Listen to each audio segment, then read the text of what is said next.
Elder Than's hands shook as he watched the last defense ship explode in the dark sky above Cathara Prime. The bright flash lit up his wrinkled face for just a moment before darkness returned. Behind him, thousands of his people huddled in the underground shelter, their large eyes wide with fear. They broke through the outer ring, Captain Velix reported, her voice barely steady. The Vorthak swarm will reach the surface in 6 hours. Than closed his eyes. In 3 months, the monsters had eaten their way through 12 star systems. Worlds that had stood for thousands of years were now empty rocks, stripped of all life. The Catharan Commonwealth, once proud and peaceful, was dying. The Vorthak were not like other enemies. They could not be reasoned with or stopped. They were insects the size of shuttles, moving as one mind across the stars. When they came to a world, they consumed everything. Plants, animals, even the bacteria in the soil. Nothing remained but bare stone. Sir, Velix said quietly, perhaps it is time. Than nodded slowly. They had prepared for this moment, though he had hoped it would never come. The emergency broadcast system was their last chance. Not a call for military help, they had tried that. The few warrior species in their region had either fallen to the swarm or refused to fight such hopeless odds. Send the signal, Than said. Velix activated the quantum transmitter. The message would spread across known space in minutes, reaching every civilization with deep space listening posts. It was a simple plea, broadcast in 37 languages. To any who hear this message, Than spoke into the recorder, his voice carrying the weight of a dying people. We are the Catharan Commonwealth. We are peaceful people. We grow food, we raise children, we build beautiful things. But now we are dying. He paused, looking at the children sleeping in the corner of the shelter. Some were barely old enough to walk. They would never see their homeworld's 2 suns rise again. The Vorthak swarm has taken our worlds. Our cities burn. Our people hide underground like frightened animals. We have tried to fight, but we are farmers and artists, not warriors. Our weapons only make them stronger. His voice broke slightly. We do not ask for armies. We do not ask for heroes. We ask for mercy. We ask for compassion. If there are any people in the stars who protect the innocent, who shelter the helpless, please help us. Our children hide in the dark while monsters eat our world. We will die soon, but perhaps our little ones might live. The transmission ended. Felix sent it out on all frequencies, every channel, every possible way to reach the galaxy. Then they waited, on the other side of the galaxy. Dr. Elena Vasquez was finishing her night shift at the Deep Space Communications Array. Earth's listening post collected signals from across known space, mostly routine traffic between trading partners and diplomatic messages. She was about to log off when her computer chimed. A new signal, broadcasting on emergency frequencies. Elena almost ignored it. There were always territorial disputes and trade wars between alien species. But something made her pause. The message was different. It contained mathematical sequences she had never seen before. Complex patterns that seemed to describe biological systems under extreme stress. As a xenobiologist, Elena recognized the signs immediately. This was not a political message or a trade dispute. This was a species in its final hours.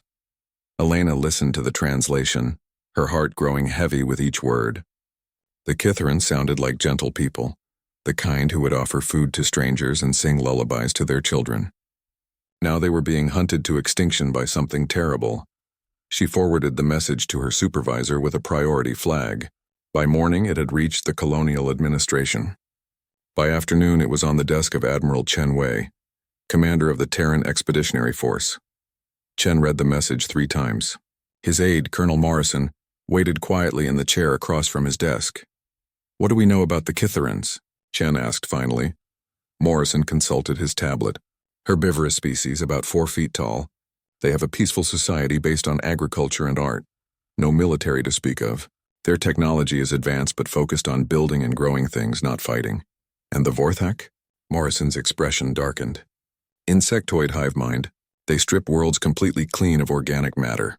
Our intelligence says they have consumed at least 50 inhabited planets in the last 2 years. No one has successfully stopped them.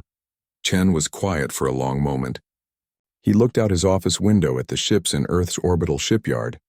Sleek vessels with names like Humanitarian Response Unit and Peacekeeping Force. Names that made other species nervous. Sir? Morrison prompted. Prep the fleet, Chen said. Full deployment. Biological Research Division. Quantum warfare specialists, the works. Morrison hesitated. Sir, regulations require approval from the Colonial Council for any intervention outside the Sol system. Chen looked at him with cold eyes. Colonel, when children are being hunted by monsters, I do not ask permission to stop the monsters. Yes, sir. What should I tell the crew about our mission?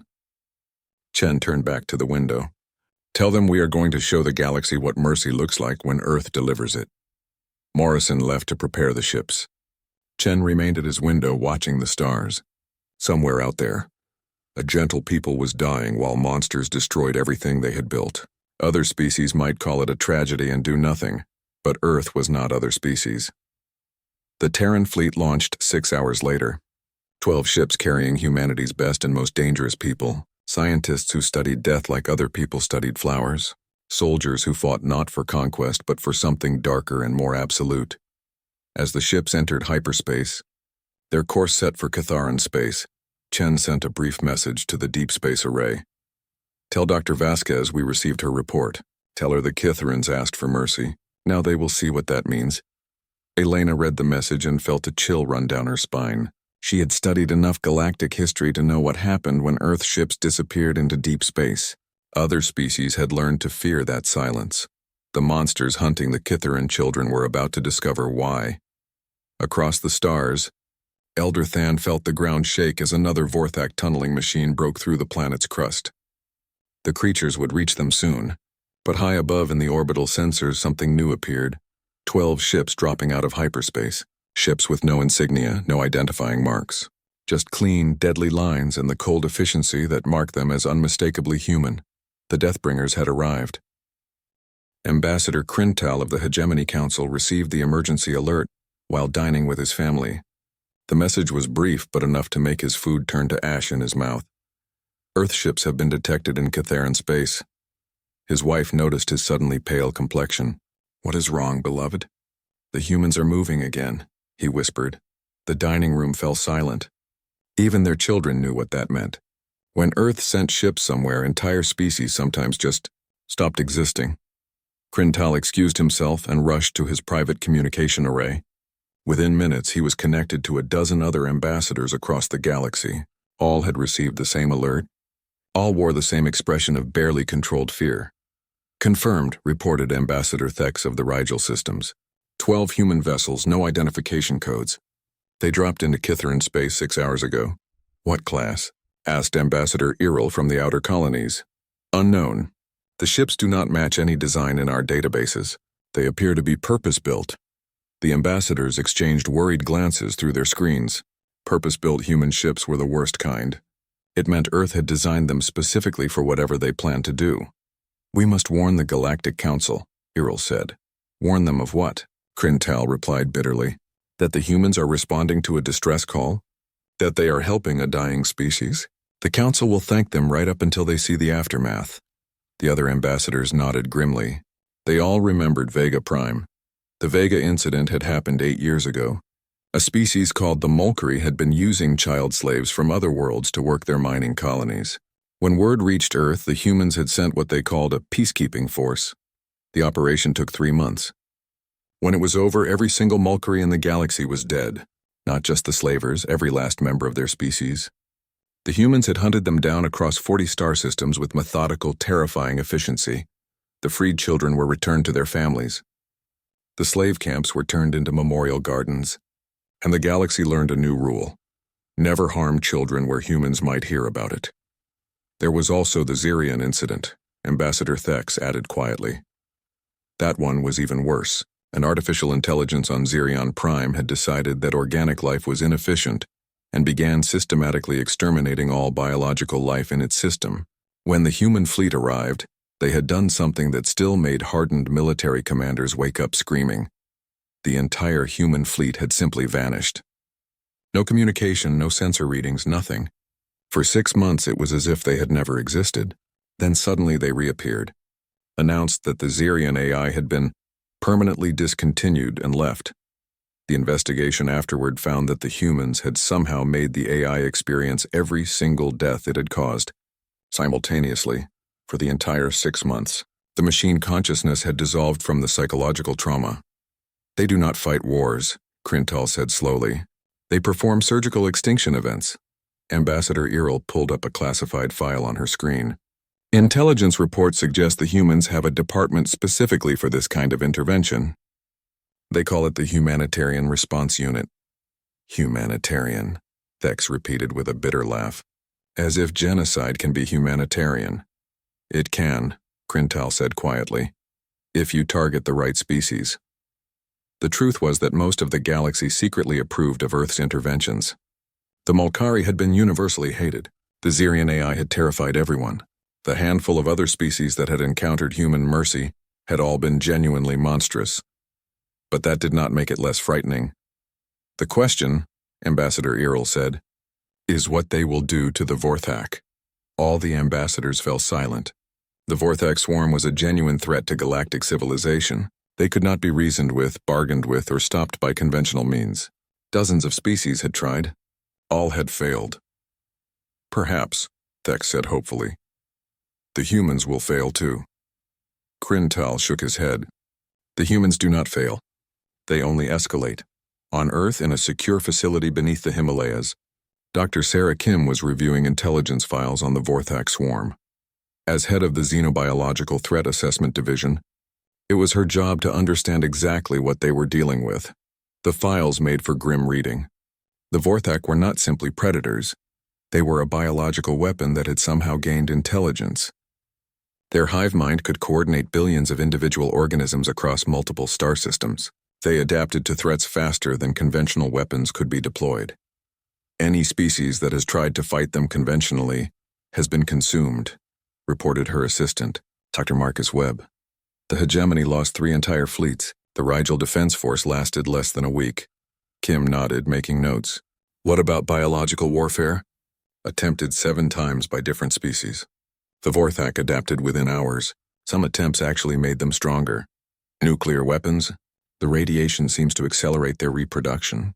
The Tau Ceti colonies tried orbital bombardment with fusion warheads. It turned into a feeding frenzy. Kim sat back in her chair. So conventional warfare is useless. Biological warfare backfires. Nuclear weapons make them stronger. No wonder they have been unstoppable. Webb hesitated.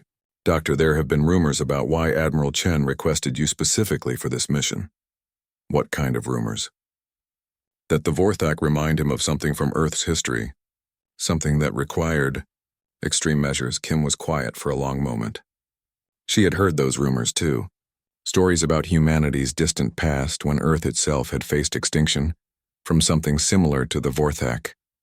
The official records were classified at levels so high that most government officials did not even know they existed.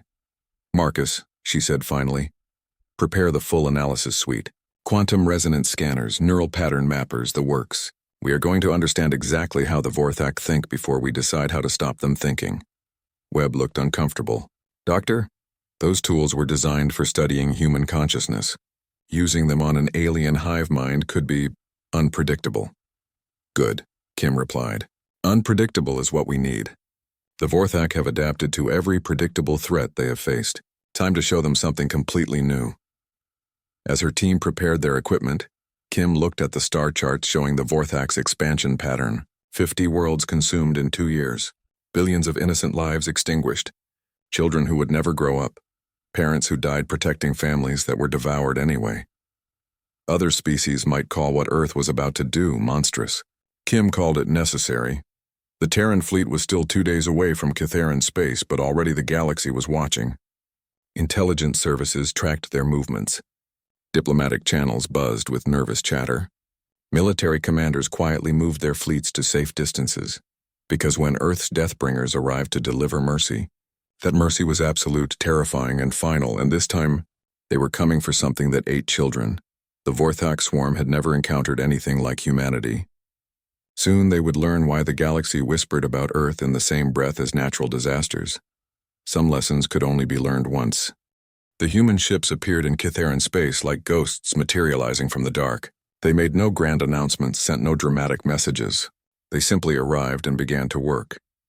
Elder Than watched from the command center deep beneath Cathara Prime's surface as the alien vessels moved through their system.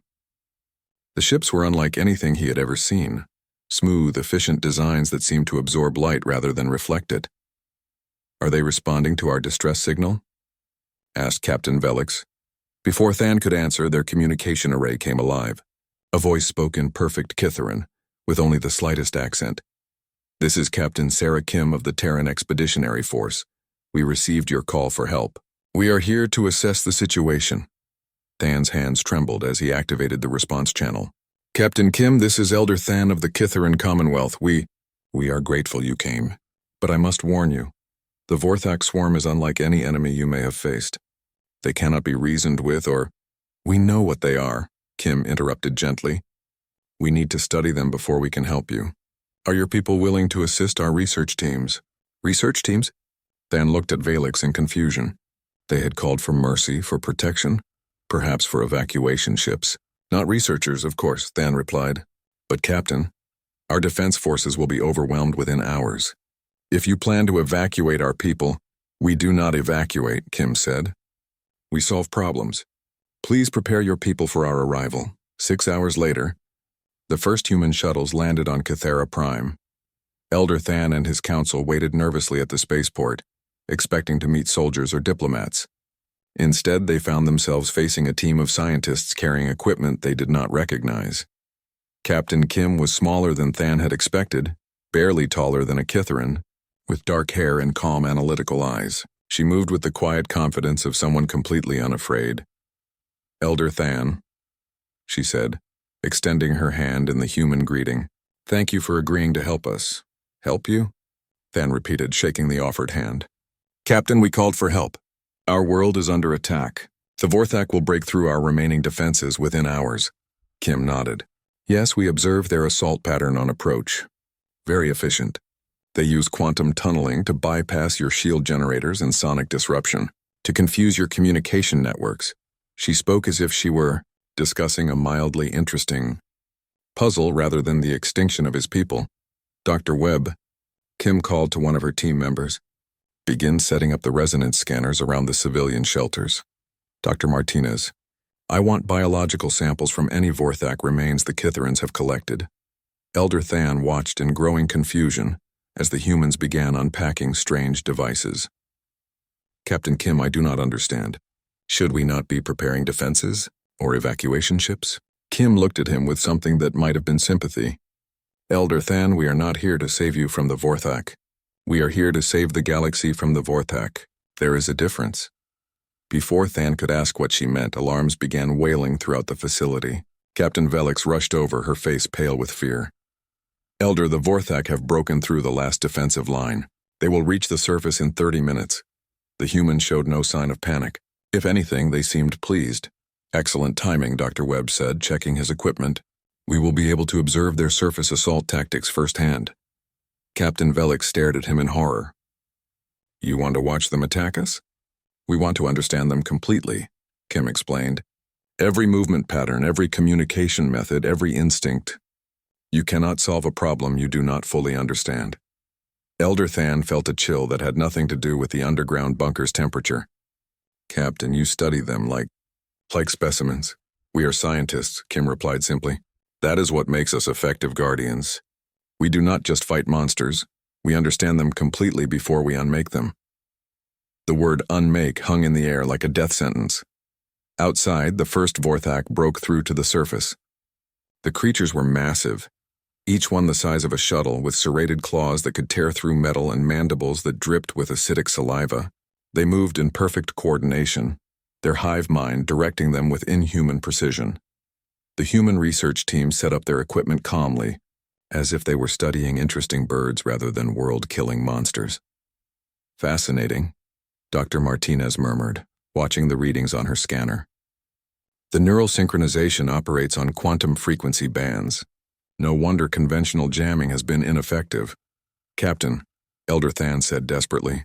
They are approaching the civilian shelters. Thousands of our children are down there.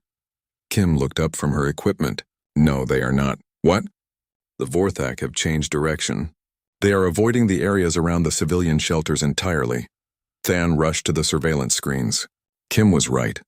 The massive insects were flowing around the shelter zones like water around rocks, never coming closer than several hundred meters.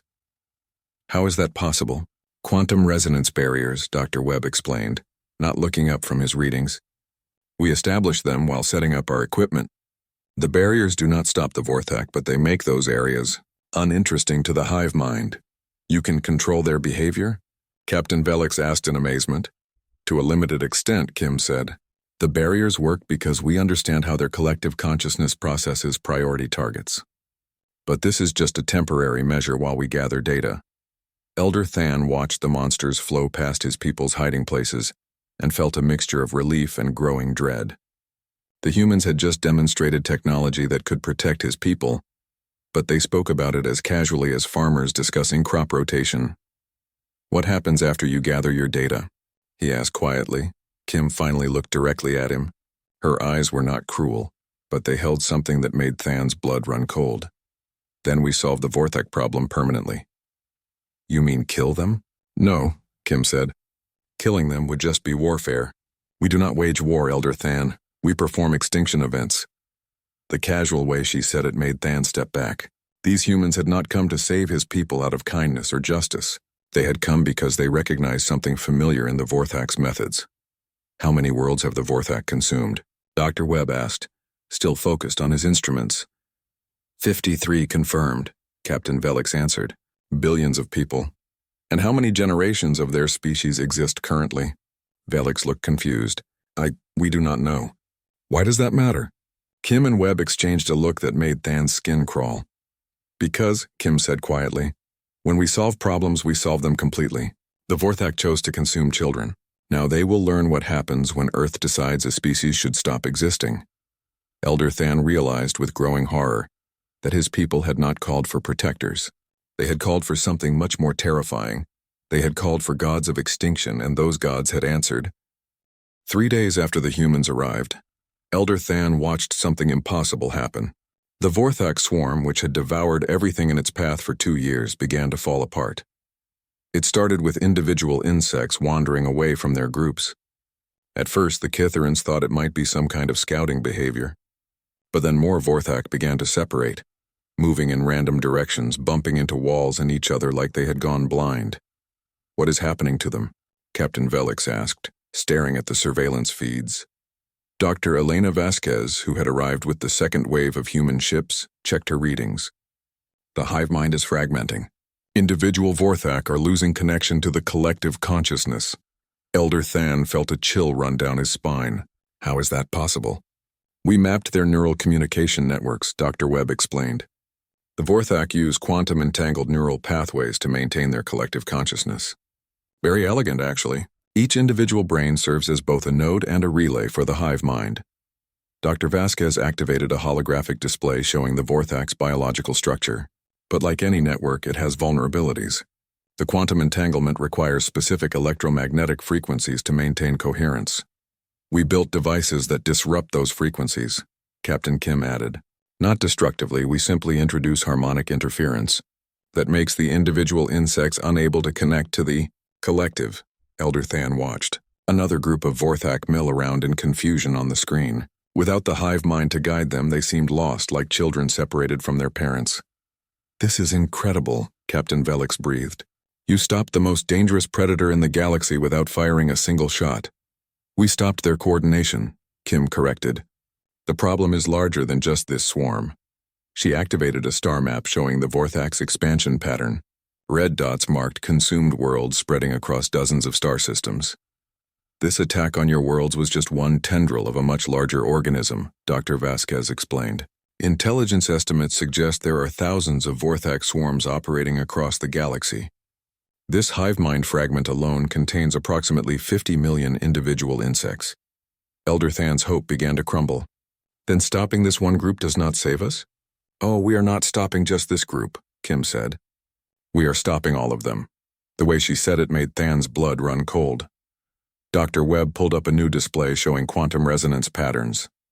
We traced the harmonic frequencies back to their source. The Vorthak collective consciousness originates from a central nexus, what we call the prime mind. It coordinates all the individual hive minds across the galaxy. Like a queen? Felix asked. More like a network hub, Vasquez corrected. But the principle is the same. Disrupt the prime mind and every Vorthak everywhere loses their collective intelligence. Elder Than stared at the data. You are talking about affecting billions of creatures across hundreds of star systems simultaneously. Yes, Kim said simply. That is impossible. The distances involved, the energy requirements. Elder Than, Dr. Vasquez interrupted gently. May I ask you something? In your culture, when you plant seeds in the spring, do you plant them one at a time? Of course not, Than replied, confused. We use atmospheric seeders that can cover entire continents. Exactly. You understand that some problems require solutions scaled to match their scope. The implications hit Than like a physical blow. You are going to exterminate an entire species. We are going to solve a problem, Kim corrected. The Vorthak made a choice when they decided to consume children. They chose to be a threat to all innocent life in the galaxy, so we will remove that threat. But they are just following their nature, Than protested. They do not choose to be what they are. Dr. Webb looked up from his instruments. Elder, did the Molkari choose to enslave children? Did the Zirian AI choose to exterminate biological life? Nature is not an excuse when that nature involves eating babies. The humans' casual discussion of genocide made Than feel sick. But as he watched the confused Vorthak wandering aimlessly on his screens, he could not deny the effectiveness of their methods. How long will it take? He asked quietly. The quantum resonance arrays are already in position, Kim said. We have been deploying them since we arrived. The process will begin in 6 hours. 6 hours to affect every Vorthak in the galaxy? No, Vasquez said. 6 hours to break the prime mind. After that, it will take approximately 72 hours for the harmonic disruption to propagate to every hive mind in known space. Elder Than looked at Captain Valix, seeing his own horror reflected in her eyes. And then? Then the most dangerous predator species in galactic history becomes a collection of confused insects with no ability to coordinate, reproduce, or adapt, Kim said. They will die naturally within a few months as they fail to find food or maintain their basic biological functions. You are describing extinction. Yes. For an entire species. Yes. Because they threaten children. Kim looked directly at him with those calm, analytical eyes. Elder Than, let me ask you something. How many species has the Vorthak swarm completely exterminated in the last 5 years? Than did not want to answer. 17 confirmed. Possibly more. How many children died screaming while their parents watched helplessly? I do not know. We do, Dr. Webb said quietly. We calculated it. 4,300,700,000 individual young beings. We have their names, their ages, the recordings their parents made in their final moments. The number hit Than like a hammer. Over 4 billion children. When a species chooses to eat babies, Kim continued, they forfeit their right to exist. We are not the aggressors here, Elder. We are the immune system. But this is still genocide, Than whispered. Yes, Kim agreed. Precise, targeted, absolutely final genocide. That is what mercy looks like when Earth delivers it. Outside, the first quantum resonance pulse fired. Across the planet, every Vorthak suddenly stopped moving. They did not die. They simply stood motionless like statues, their hive mind connection severed. Phase 1 complete, Dr. Vasquez reported. Local hive consciousness has been disrupted, beginning system-wide propagation. Elder Than watched the monitors as the most feared predators in the galaxy became harmless, confused insects. In 72 hours, the same thing would happen to every Vorthak everywhere. An entire species would simply stop. This is what you call mercy? He asked. For you, Kim said. For them it is justice. For the galaxy, it is protection. We do not wage war, Elder Than. We perform surgical extinction of threats to innocent life. As the quantum waves spread outward from their system, carrying the doom of the Vorthak to every corner of the galaxy, Elder Than realized the truth. His people had asked for mercy, and Earth had given it to them. But mercy in the hands of humanity was not gentle. It was absolutely terrifyingly final. 1 week after the last Vorthak stopped thinking, Elder Than stood in his rebuilt garden watching Catharan children play under their 2 suns. The laughter of the young ones should have filled his heart with joy. Instead, he felt only a deep, cold emptiness. The humans had kept their word. The Vorthak threat was gone, not just from Catharan space, but from the entire galaxy. Across 1,000 star systems, the once terrifying predators had simply collapsed. They lay where they fell, their bodies already beginning to decompose. "The final reports are in," Captain Velik said, approaching with a data tablet. "Intelligence confirms that Vorthak activity has ceased in all known regions. The species appears to be extinct. Such a final word. Than had lived through the near extinction of his own people, so he understood the weight of it. But this was different. This was deliberate, calculated, complete. "Have our human guests prepared to depart?" he asked. "Captain Kim requests a final meeting before their fleet leaves." Than nodded reluctantly. He was not sure he wanted to face the humans again. Their casual efficiency in committing genocide still haunted his dreams. He found Kim and Dr. Vasquez in the orbital monitoring station, reviewing data streams from across the galaxy. Their work was meticulous, documenting the extinction they had orchestrated with scientific precision. "Elder Than," Kim greeted him with the same calm demeanor she had maintained throughout their week of planetary salvation. "I wanted to brief you on our findings before we leave." "Findings?" Dr. Vasquez activated a holographic display. "During our analysis of the Vorthak neural networks, we discovered something interesting. The species was not native to this galaxy." Than stared at the data. "What do you mean?" "The Vorthak were created," Kim explained, "engineered as a biological weapon by a species that existed millions of years ago. When their creators died out, the Vorthak continued to follow their original programming, consume all organic matter and expand indefinitely." The implications hit Than like a physical blow. "You mean they were artificial?" "In a sense, yes. They had no natural place in the galactic ecosystem. They were a weapon that outlived its war." Kim paused. "This is why their extinction was necessary. They were not a species, Elder Than. They were a living doomsday device." Than felt some small measure of relief.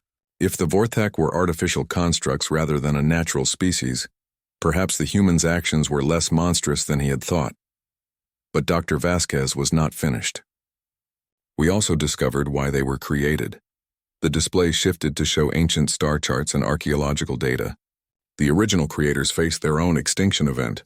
Something was hunting them across the galaxy, systematically eliminating any species that posed a threat to innocent life. Elder Than's blood ran cold. "Something like what?" Kim and Vasquez exchanged a look that Than had seen before, the same expression they wore when discussing extinction events. "Something like us," Kim said quietly. The words hung in the air like a death sentence. Than stared at the humans, understanding flooding through him like ice water. "You have done this before." "Many times," Kim confirmed. "Humanity has been performing this function for approximately 12,000 years. We are not conquerors, Elder Than. We are an immune system. When something threatens innocent life on a galactic scale, we remove it." Dr. Vasquez pulled up another display showing Earth's history. "Our homeworld faced its own extinction event long ago. An artificial intelligence collective that decided biological life was inefficient. Humanity survived by becoming something that could hunt down and eliminate any similar threat. But that means..." Than's voice trailed off as the full horror became clear. "Yes," Kim said, "we are not the galaxy's protectors. We are its predators. We hunt the things that hunt children. The children playing in his garden, the families rebuilding their lives. All safe because humanity had decided the Vorthak needed to die." "How many species have you exterminated?" Than asked, though he was not sure he wanted to know. 43 confirmed extinction events," Kim replied without hesitation. 17 species that enslaved or consumed children. 12 that attempted galactic-scale genocide. 8 artificial intelligences that turned against their creators. 4 that were judged to be existential threats to biological life. And 2 that were simply too dangerous to be allowed to exist." "2 that were too dangerous?" Dr. Vasquez nodded grimly. "Species that had developed the ability to consume stars or manipulate time. The potential for misuse was too great." Elder Than felt sick. "And the galaxy just allows this?"